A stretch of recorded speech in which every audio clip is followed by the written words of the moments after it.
It is 2019 and we now live in a world where Pokemon are depicted on screen alongside real life humans. We are talking about, of course, Detective Pikachu. The movie is out now.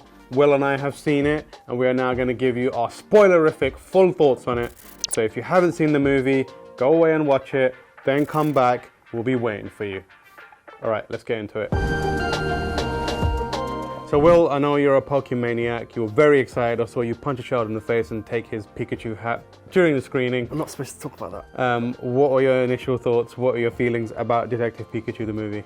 So, well, let's rewind a quick second to the trailers, because everyone thought this was going to be a disaster. The trailer happened, and then everyone was like, Ooh, wait, this is actually quite good. this looks okay. That's a twist. That's very twisty. Yeah. And fortunately, the movie is good. Yeah. They did it. They pulled it off. Yeah. And for me, the main things are they respected the source material. They respected Pokemon, the games, and the franchise. And this is also a great film, not just for, casual moviegoers, but also for hardcore Pokemon fans. It satisfies both groups, I think. I think it's a very good representation of what Pokemon is, somehow wrapped into one small movie. It's the kind of thing that we build a love for through years and years of playing games and years of maybe watching various animated shows or reading spin-off mangas and that kind of stuff. But this kind of like captures the charm and what is kind of magical about the world of Pokemon in one small film, in one location with one story, which I thought to be quite impressive. And you see these Pokemon come to life in a way that somehow isn't repulsive, and is actually quite charming. And it made me want to pull out my Pokemon games and give it another run and play some more. And I was into it after Pokemon, watching Detective Pikachu. It's a movie that pretty much anyone can enjoy. It's goofy, it's fun.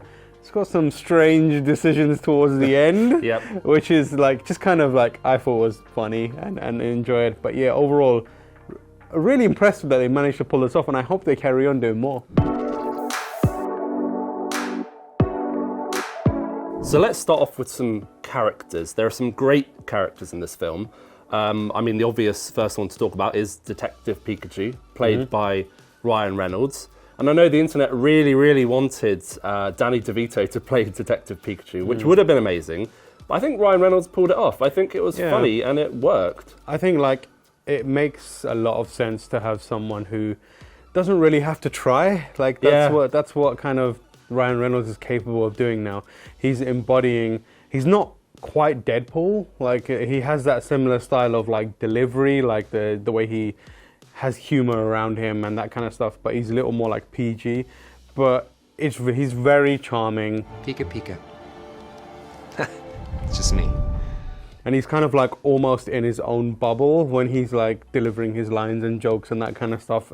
It's irrespective of what's happening around him, he's always going to be having fun. Around him are people who are caught up in these various family dramas and sci-fi nonsense around Pokemon and energy and drugs and that kind of stuff. But always Detective Pikachu is gonna be having fun. He'll still be he'll still have his own issues to deal with, he needs to figure out what happened to Tim's dad and etc, but he's always coming at it from an angle that's I'm gonna make this light, I'm gonna make this breezy, I'm a detective, let's do this. I pictured you as a bit of a briefs guy, but those are nice. Me, I don't wear underwear, I'm not modest. So he has amnesia, right? Yeah. Which lends to his ability to be able to, take this with a grain of humor. And he meets Tim, who is the son of Harry Goodman, who's gone missing. You'll see this in the trailers.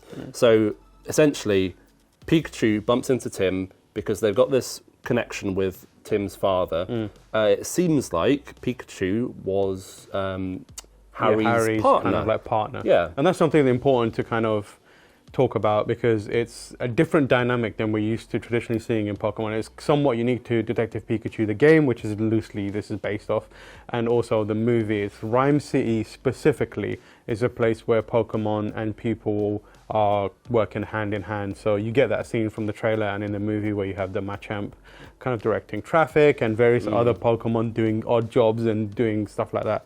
So it makes sense for a Pikachu, who's a detective, to be partnered with Harry, who was a detective. And that's kind of like their relationship. And in Rhyme City, this is all because of a specific person, a Professor Oak type person. Yeah, played by Bill Nye. That was a surprise. Yeah. Yeah. It's Howard Clifford, who is this sort of, like a Professor Oak type character. He seems to have led this new vision for Pokemon and people living together in Rhyme City. Yeah. So the world that they've based this on is similar to the games in that, people and Pokemon live together. But in Rhyme City, it's like that, but like intensified. So Pokemon are everywhere. Yeah. They don't just belong to people. They're living there. They have their own ecosystem within the city, which, watching scenes in Rhyme City is incredible because it's just bustling, full of Pokemon. There's something happening in every inch of the screen. I spent a lot of the movie trying to be like, oh, there's one. And you can end up focusing too much on that and miss small things. But like that's part of the charm, right? They're everywhere and you want to see what you can spot and what you can't spot. They are not so charming, though, to Tim, our main character, who has this weird kind of love-hate relationship with Pokemon, that might be fair to say. So we get his backstory is that he always wanted to be a Pokemon trainer, but he's never caught a Pokemon. You found yourself a Pokemon partner. Cute! Oh, that feels so good. It starts with a great scene where he's trying to catch a Cubone. His friend is like encouraging him. Very reminiscent of the first episode of the Pokemon animated series, where he's actually trying to catch the Pidgey and failing. So it is very charming. There's a wild Pokemon. You're very sort of brought back to the Pokemon games, and this is just what I remember. Yeah. He chucks the Pokeball, fails to catch it, and Cubone chases after him. Yeah. So he can't quite get a grasp on this whole having a Pokemon thing. That kind of like defines the inherent tension between the two characters. Like Detective Pikachu and Tim both have the same goals, but Tim doesn't really want to get caught up in the world of Pokemon. He's kind of just wanting to settle his dad's affairs and move on with his life. But Detective Pikachu wants to get to the bottom of it, figure out what's going on. He knows that something is amiss in Rhyme City. There's this weird drug that seems to have popped up and being used in underground Pokemon fight clubs, and it's making Pokemon do crazy things. And they kind of are forced to work together. We're going to be friends. We're going to figure this stuff out. And the process of figuring that out is where they meet Lucy, who's another character who's kind of like an investigative journalist, but actually just a PA, but wants to be an investigative journalist. /intern /blogger. Yeah, so she's got the nose for news and figured out something is amiss as also. And their relationship is kind of like how they figure this stuff out. Yeah, accompanied by her trusty Psyduck, who is one of my favourite Pokemon in the film. And as if you know from the games and the anime, Psyduck gets crazy headaches. So that's a constant threat in the films. Yeah, I think that Lucy as a character is definitely like, she earns her place within the movie. Like she's smart and she's figuring stuff out for Tim and almost Detective Pikachu and sending them to the right places so they can push the movie. So she serves a really important position in the movie. And she's fun on screen as well, quite charismatic. But she is kind of overshadowed by her Pokemon. Psyduck is fantastic in the movie, in that like weird, ambivalent, like terrifying character who's like at any moment could turn into a bomb. So let me get this right. We're forced to listen to this spa music so your head doesn't explode and kill us all. Psyduck! When Tim arrives in his father's apartment, he discovers this weird substance labelled R. And when he opens it, this purple gas explodes. It goes out the window, and it happens to find a group of Apom, this like weird monkey Pokemon. And it enrages them, and they attack Tim and Pikachu and chase them through the streets of Rhyme City. Yeah.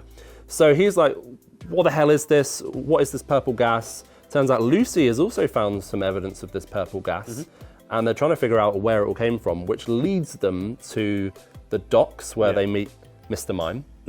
Which is a great scene. Yeah. As good as it looks in the trailer. It's really funny. Oh, he's on a bike. Quick, get in front of him. Stop. Oh, no. He's going down hard, Tim.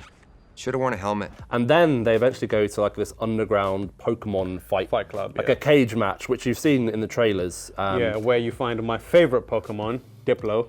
Diplo, yep. Great Pokemon. Yeah, he's just for some reason Diplo is in there doing a DJ set. It's very random. You don't really see him much at all, but you see him enough to be like, is that Diplo? Yeah. I really loved actually. He's a DJ and he has Loudred Pokemon, who like amplify music and do like a music sonic wave. They're basically thing. his speakers. Yeah, it's really cool. Very clever. Another of your favorite Pokemon shows up. Gengar, who sadly doesn't look very good. Looks a bit He's weird. one of the few Pokemon that I was like, oh man, they didn't do that one well. It's the teeth, isn't it? It's the teeth, yeah, it's the teeth. He's got like I remember it being like very human looking teeth, and it's quite scary. It's like the teeth that Sonic has in the live action Sonic trailer. But massive. Yeah. Like I would have preferred if they had just done like the ghostly teeth, like just that. And he looks weirdly shaped. Like Gengar's my favorite Pokemon. Oh, you're my best friend. And I walked away thinking, they did him wrong, man. They did him dirty. They did. Gengar was fighting Blastoise shortly before Pikachu had to fight Charizard. They were trying to get some information about Charizard's owner. Yeah. And this is one of the occasions where we actually see a standard kind of like Pokemon battle. Yeah. Yeah, we don't get a lot of that, but this is one of them, and it doesn't play out in the way that you usually would see it on a game, but like you get an element of it, like Tim and Detective Pikachu. Detective Pikachu is forced to fight a Charizard because there's some beef that is really weird. Yeah, he goes in quite confident because Pikachu figures out that he'd fought Charizard before. This specific Charizard. Yeah, this specific Charizard. So he goes in like, this is going to be easy. Then realizes he can't remember any of his moves. Yeah. And Tim is like, use Volt Tackle. That's like your best move. Yeah. Pikachu ignores him for some reason, and the fight doesn't go quite as planned. So their investigation eventually leads them to figure out that the villain is actually Howard. Yes. Yeah, who is experimenting and using this drug to try and prolong his life. Yes. Turns out he's a wrong'un. He's a wrong'un. He's also so much of a Pokemon fanatic that he actually wants people and Pokemon not just to live in harmony, but to become one. It's a bit weird. It's a bit of Evangelion twist at the end, where he's trying to basically alter humanity. Yeah. So that's what the drug is key for, and what's given him the kind of opening to do this is another Pokemon, Mewtwo. So he's been experimenting on a Mewtwo and trying to figure out like building a connection between people and Pokemon, and eventually merging them together in where the human lives inside the body of the Pokemon. It's weird.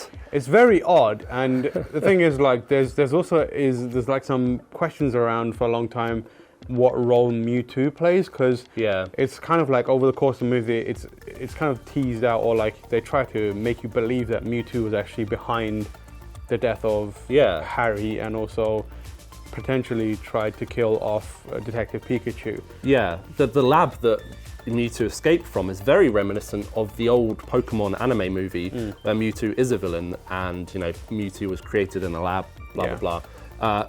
But actually they figure out that, Mewtwo was experimented on. They used Mewtwo to extract this chemical R. Mewtwo escaped. And we learn more about that when Pikachu and Tim are led by some Bulbasaur and Morlul to meet Mewtwo, and then a bit more of that is explained. Yeah, so you basically learn that, like, during the lab sequence, Harry was there and there was like a breakout. So, and then the Greninjas that were in also being experimented got out and were like kind of chasing Harry and Detective Pikachu, and they were trying to at the same time help Mewtwo escape. So it was actually the Greninjas that ended up killing Harry, and then what happened was Mewtwo took Harry Just say it! and merged him with Detective Pikachu. I can't believe with the this Pikachu. happened. In my head, I saw that differently. So Tim's dad is the Pikachu. Harry Goodman is inside the Pikachu. Yeah. That's the big twist at the end, and we were like, that was a... It is sort of, foreshadowed a little bit, and then once you realise, you realise before it's revealed, and then you're like, oh. But also, it made me think, like, how did Tim not recognize the voice of his father constantly talking to him in his head? It's like, okay, this is very strange. But then there is like a backstory where Tim and his father are estranged, and he may not have heard his voice in many years. Maybe like the voice he's hearing is different in his mind, and we're just hearing Ryan Reynolds for convenience and entertainment's sake.